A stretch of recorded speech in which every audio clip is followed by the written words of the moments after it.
महाराष्ट्र पर्व न्यूज, बातमी सर्वांच्या विश्वासाची। सांगोल्यात चोऱ्यांचे प्रमाण वाढल्यामुळे पोलीस प्रशासनाने गस्त वाढविणे गरजेचे आहे।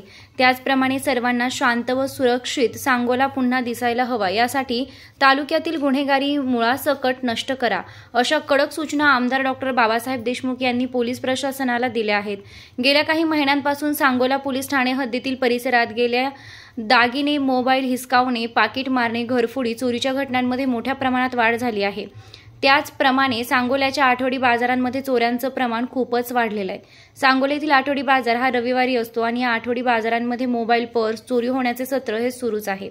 आठवडी बाजार हा चोरी करणाऱ्या चोरट्यांसाठी पर्वणीच ठरलेला आहे। त्यामुळे सांगोला शहरातील नागरिक त्रस्त झालेले आहेत। नागरिकांच्या सुरक्षिततेच्या दृष्टीने ही गंभीर बाब आहे। या धर्तीवर डॉ.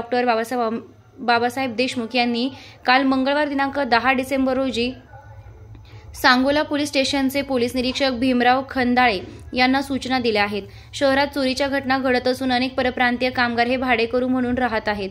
सांगोला शहर व तालुका परिसरातील सर्वसामान्य नागरिकांच्या सुरक्षिततेच्या दृष्टीने परप्रांतीय कामगारांची सर्व माहिती पोलीस स्टेशनला जमा करून घ्यावी, अशी ही सूचना आमदार डॉ.